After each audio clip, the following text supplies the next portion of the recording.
A cortina se abre. A luz é tênue, quase um sussurro. O ar está pesado com a promessa de revelações, de verdades que a mente consciente prefere manter adormecidas. Estamos prestes a adentrar um dos labirintos mais intrincados da psique humana. Um território que o próprio Sigmund Freud, o cartógrafo do inconsciente, confessou ser um continente negro, um enigma que desafiou sua genialidade até o fim. Falamos do desejo feminino. Não um desejo superficial, o que se manifesta em escolhas cotidianas, mas aquele que pulsa nas profundezas, moldado por forças arcaicas, por dramas edipianos e por uma busca incessante por completude que, para Freud, tinha raízes em uma teoria proibida. Essa teoria proibida não é apenas um conjunto de ideias, é uma chave para um cofre trancado no inconsciente coletivo. Um espelho que reflete as sombras que a sociedade, por conveniência ou medo, prefere ignorar. Freud, com a coragem de um Sócrates questionando as certezas de seu tempo, ousou desvendar o que estava oculto, mesmo que suas descobertas fossem dolorosas e impopulares. Ele nos mostrou que somos movidos por correntes subterrâneas, por pulsões que desafiam a lógica e a moralidade superficial. Este não é um roteiro para os fracos de espírito, nem para os que buscam respostas fáceis ou otimismo forçado. É uma jornada para os corajosos, para os que ousam olhar no espelho da alma e confrontar as sombras que habitam o inconsciente. As verdades junguianas que se manifestam em nossos padrões e anseios mais profundos. É uma escavação arqueológica na psique, onde cada camada revela não apenas a complexidade do desejo feminino, mas também, e talvez mais importante, a nossa própria vulnerabilidade e a busca incessante por autenticidade, que, para Freud, tinha raízes em uma teoria proibida. Prepare-se. A verdade, muitas vezes, é uma espada afiada que corta as ilusões, como as que Nietzsche brandia contra os valores estabelecidos. E a dor, como bem sabia Schopenhauer, pode ser o catalisador para a mais profunda das transformações, um caminho para a sabedoria que transcende o sofrimento. Estamos prestes a desvendar o que elas realmente querem, não através de clichês, mas através da lente brutal e poética da psicanálise.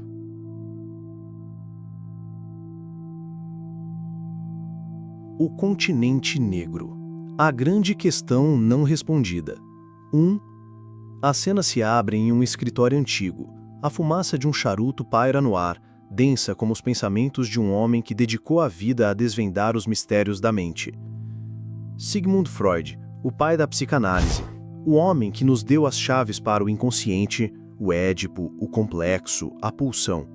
Este mesmo homem, em seus últimos anos, fez uma confissão que ressoa até hoje, um eco de sua própria ignorância consciente, digna de Sócrates. A grande questão que nunca foi respondida, e que eu, com meus 30 anos de pesquisa da alma feminina, ainda não consegui responder é: o que quer uma mulher? Essa frase não é um sinal de fracasso, mas de uma humildade brutal diante da vastidão do desconhecido.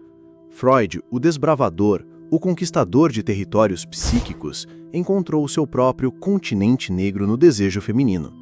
Por quê? Porque, para ele, o desejo feminino não se encaixava perfeitamente nas estruturas que ele havia tão meticulosamente construído a partir da psique masculina. Era um desvio, uma complexidade que resistia à categorização. Um labirinto com saídas inesperadas, um enigma que se recusava a ser totalmente mapeado. Pense nisso.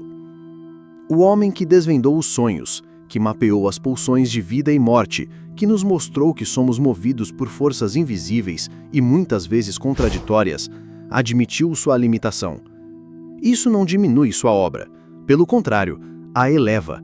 Revela que a psique humana é um universo em constante expansão e que o desejo, em sua essência mais pura, é uma força indomável, um rio subterrâneo que desafia qualquer tentativa de represamento. É a validação de que nem tudo precisa ser racionalizado, que há mistérios que se recusam a ser desvendados pela lógica cartesiana. O continente negro não é apenas uma metáfora para a incompreensão, é um convite à exploração. é a validação de que nem tudo precisa ser racionalizado, que há mistérios que se recusam a ser desvendados pela lógica cartesiana. É o reconhecimento de que o desejo feminino, em sua profundidade e fluidez, é uma força da natureza, tão antiga e poderosa quanto o próprio inconsciente coletivo de Jung, com os seus arquétipos e sombras. Freud, ao confessar sua ignorância, nos oferece um espelho. Um espelho que reflete não apenas o desejo feminino, mas a nossa própria capacidade de aceitar o que não pode ser totalmente compreendido. A aceitação do mistério é o primeiro passo para a verdadeira sabedoria. E é nesse território de incerteza, de melancolia produtiva que a verdadeira busca por significado começa.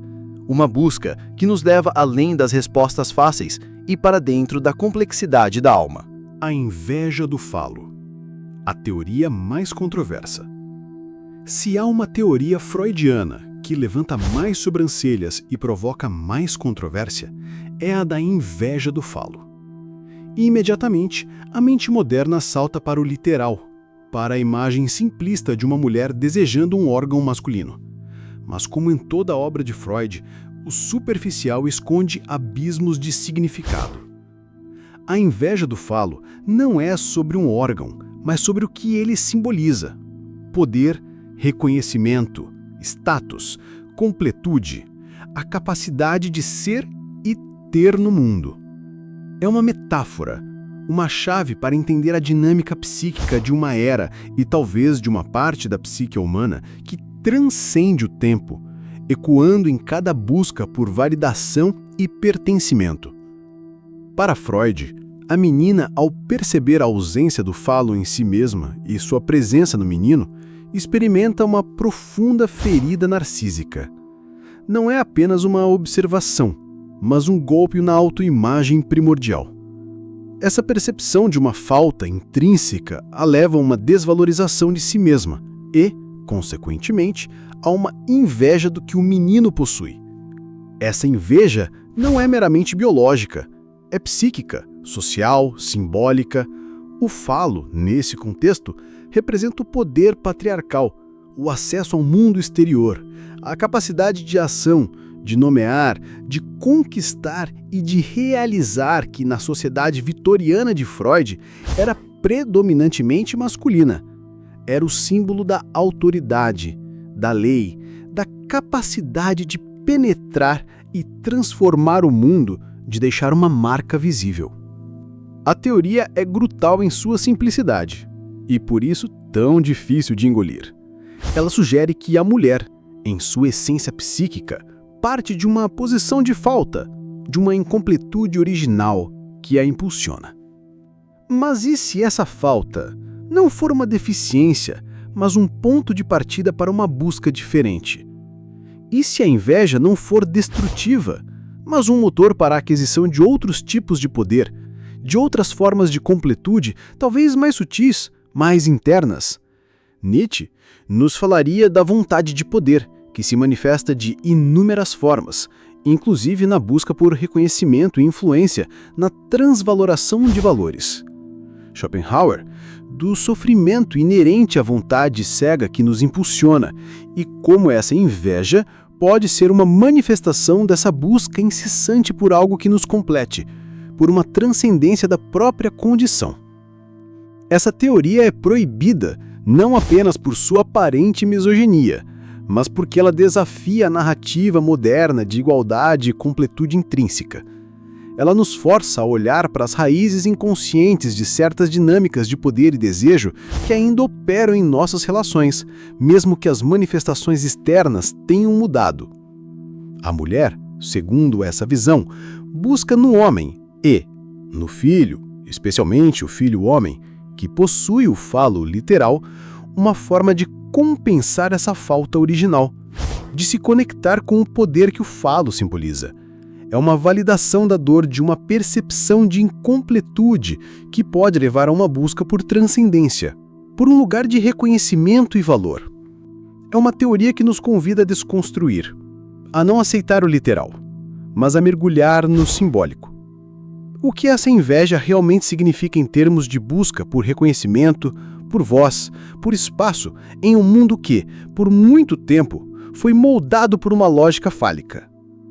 A espada da verdade freudiana corta as ilusões, revelando as cicatrizes psíquicas de uma história que ainda ecoa em nosso presente.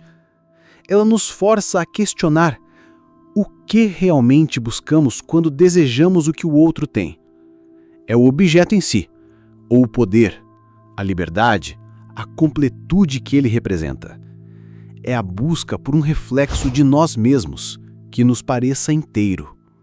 Se você já observou, em si ou em outras mulheres, essa busca por um poder que parece vir de fora, essa inveja que se manifesta em dinâmicas de desejo ou de rivalidade, deixe um comentário. Compartilhe sua percepção sobre como essa teoria, por mais controversa que seja, pode ressoar com a realidade. O complexo de Édipo feminino é a pedra angular da psicanálise freudiana. O drama universal que, segundo ele, molda nossa sexualidade e nossa relação com o mundo.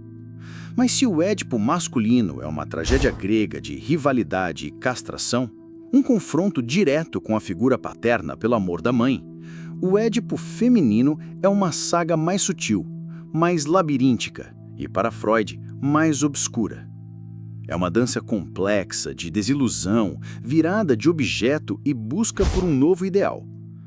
Para o menino, o caminho é relativamente direto: desejo pela mãe, rivalidade com o pai, medo da castração e a subsequente identificação com o pai para resolver o conflito e internalizar a lei.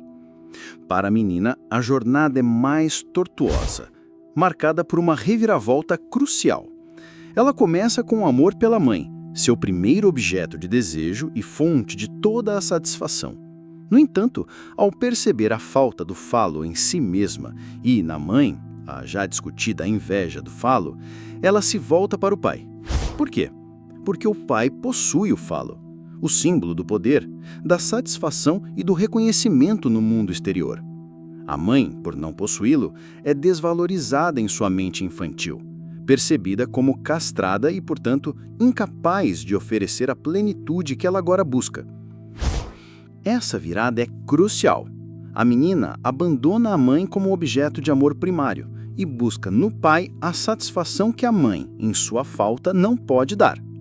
O pai se torna o objeto de seu desejo de piano, e o desejo por um filho, um substituto do falo, uma forma de possuir simbolicamente o que o pai tem, torna-se central em sua psique.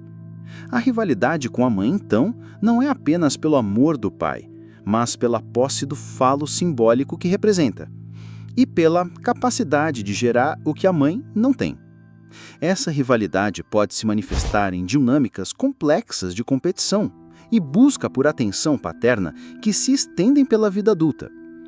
Essa jornada é proibida, porque ela expõe as raízes inconscientes de muitas dinâmicas relacionais. A busca por um parceiro que represente a figura paterna idealizada, a projeção de desejos infantis em relações amorosas, a complexidade da relação mãe-filha que pode ser marcada por resquícios dessa rivalidade arcaica, onde a filha busca superar a mãe ou se diferenciar dela de forma radical. É a origem de padrões de atração, de escolhas inconscientes que nos levam a repetir dramas familiares, buscando no parceiro o que faltou ou o que foi idealizado na figura paterna. Jung, com sua teoria da ânima e do ânimos, nos lembraria que essas figuras internas, esses arquétipos do masculino e feminino, moldam nossas projeções e atrações. O complexo de Édipo feminino, na visão freudiana, é a matriz onde essas projeções começam a se formar, onde a psique aprende a desejar e a se relacionar com o poder e a autoridade. É a primeira dança com o poder, a primeira experiência de desejo e frustração que se repetirá, de formas veladas, ao longo da vida, buscando a completude que se percebeu ausente. A desilusão romântica, a busca incessante por algo que parece sempre faltar, a complexidade das relações de poder em casais, tudo isso pode ter ecos nesse drama primordial. O complexo de Édipo feminino nos força a olhar para as fundações da nossa psique, para as escolhas inconscientes que fazemos e para a forma como a história de nossa infância continua a escrever o roteiro de nossa vida adulta.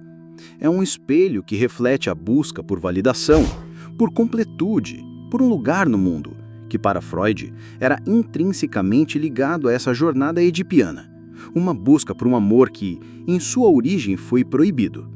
Masoquismo e feminilidade. A dor como caminho ao prazer. Aqui entramos em um dos terrenos mais delicados e mal compreendidos da teoria freudiana, a relação entre masoquismo e feminilidade. Antes de qualquer julgamento, é crucial entender que Freud não falava de masoquismo patológico, daquele que busca a dor física por si só, ou de uma apologia ao sofrimento. Ele falava de um masoquismo feminino, ou moral, uma tendência psíquica à passividade, à receptividade, à entrega, que ele via como intrínseca à constituição feminina, não como uma fraqueza, mas como uma forma de ser e de se relacionar com o mundo. Para Freud, a mulher, em sua função biológica de receptora e portadora da vida, desenvolve uma predisposição psíquica para a passividade. Essa passividade, contraintuitivamente, não é fraqueza, mas uma forma de poder. É a capacidade de se entregar, de receber, de ser o continente que acolhe, de ser o solo fértil para a semente. Essa entrega, paradoxalmente, pode ser uma fonte de prazer e até de controle, uma forma de exercer influência através da aparente submissão. O masoquismo, nesse sentido, seria a busca por ser amada, por ser desejada, por ser o centro da atenção e do afeto, mesmo que isso implique uma posição de sacrifício ou de renúncia de certas vontades individuais em prol de uma dinâmica maior. A dor, nesse contexto, não é a dor física, mas a dor da espera, da renúncia, da frustração inerente à condição humana, a dor da separação, da perda, do desapego. E o prazer? A satisfação que advém da superação dessa dor, da aceitação do destino, da entrega ao outro, da fusão. É o oxímoro da dor que liberta, da força vulnerável, da solidão povoada que se encontra na entrega. É a melancolia produtiva que surge da aceitação da impermanência. Essa teoria é proibida porque ela desafia as noções modernas de autonomia e empoderamento feminino, que muitas vezes associam poder apenas à assertividade e à dominação. Ela sugere que há uma dimensão do desejo feminino que encontra satisfação em dinâmicas que a sociedade contemporânea condena como submissas. Mas e se essa submissão for uma forma de poder, uma estratégia inconsciente para manipular, para seduzir, para controlar através da entrega, para ser indispensável? E se for uma busca por uma fusão que transcende o individual, uma forma de pertencimento profundo? Nietzsche, com sua vontade de poder, nos mostraria que o poder se manifesta de inúmeras formas, inclusive na aparente fraqueza, na capacidade de suportar e transvalorar o sofrimento. Schopenhauer, com seu pessimismo filosófico, nos lembraria que o sofrimento é inerente à existência e que a aceitação desse sofrimento pode ser um caminho para a serenidade, para uma forma de sabedoria. O masoquismo feminino, na visão freudiana, é uma manifestação dessa complexidade, uma forma de lidar com a vontade cega que nos impulsiona, de encontrar significado na experiência da vida, mesmo nas suas facetas mais dolorosas. Não se trata de justificar abusos ou de romantizar a dor.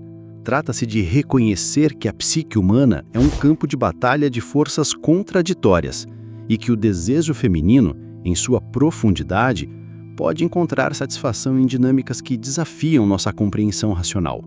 É um espelho que reflete a melancolia produtiva, a urgência de autenticidade e a coragem de enfrentar o que é desconfortável, o que é proibido pelo senso comum. Você já observou como a entrega, a receptividade ou até mesmo o sacrifício podem ser fontes de poder e satisfação em certas dinâmicas femininas?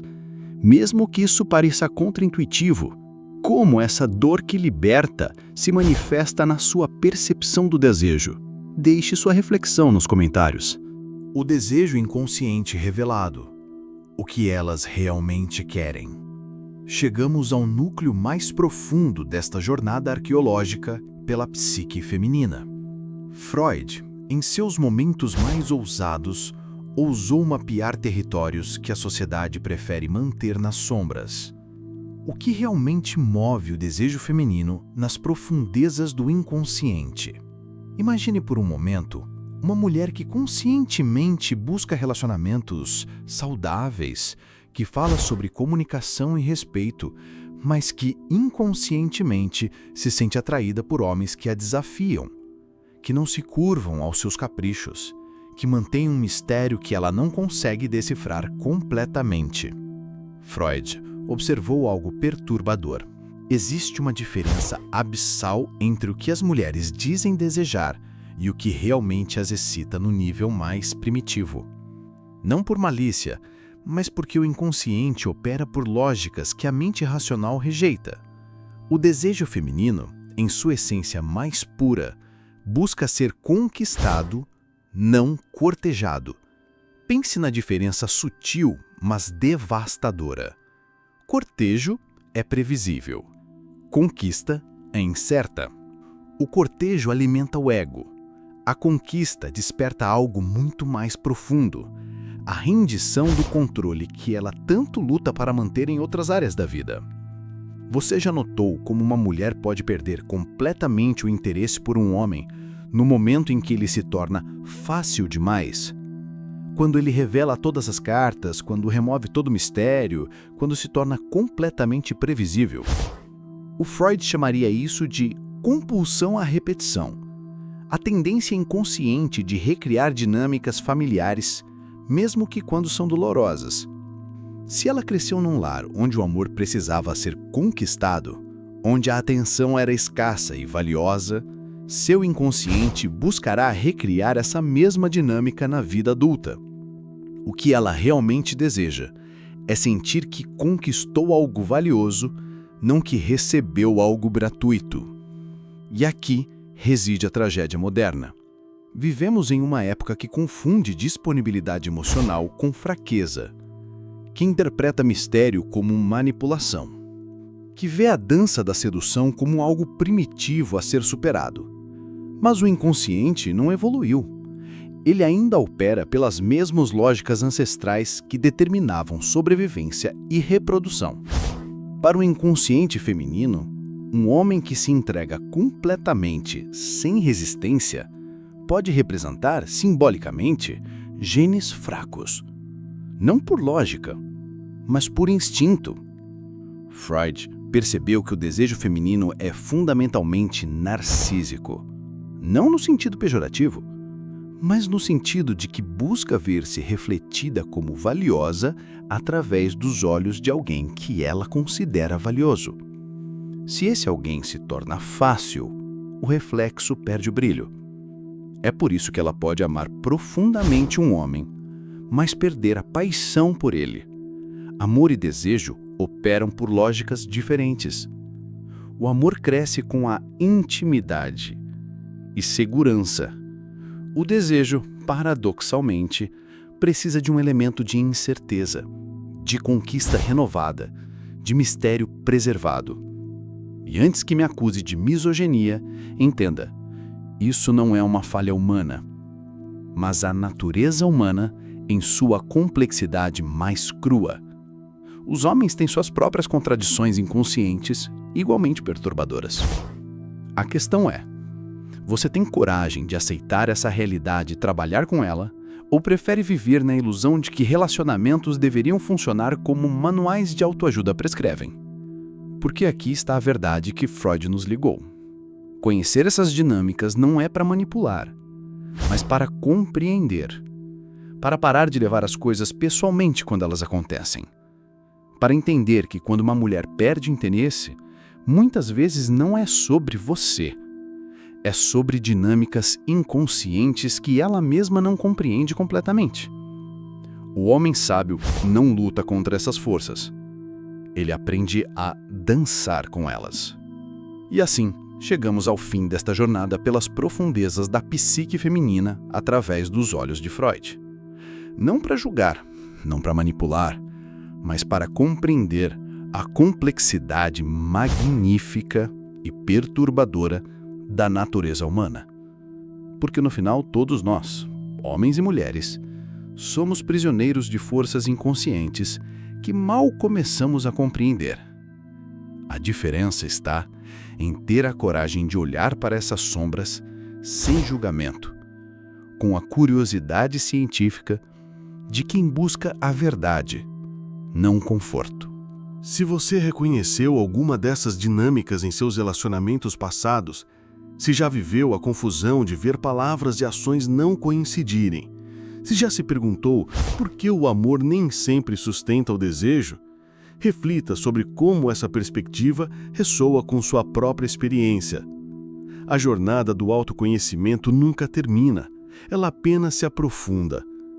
O que Freud nos oferece, em sua brutal honestidade, é um espelho que reflete não apenas o desejo feminino, mas a nossa própria busca por significado, por conexão, por um lugar no mundo.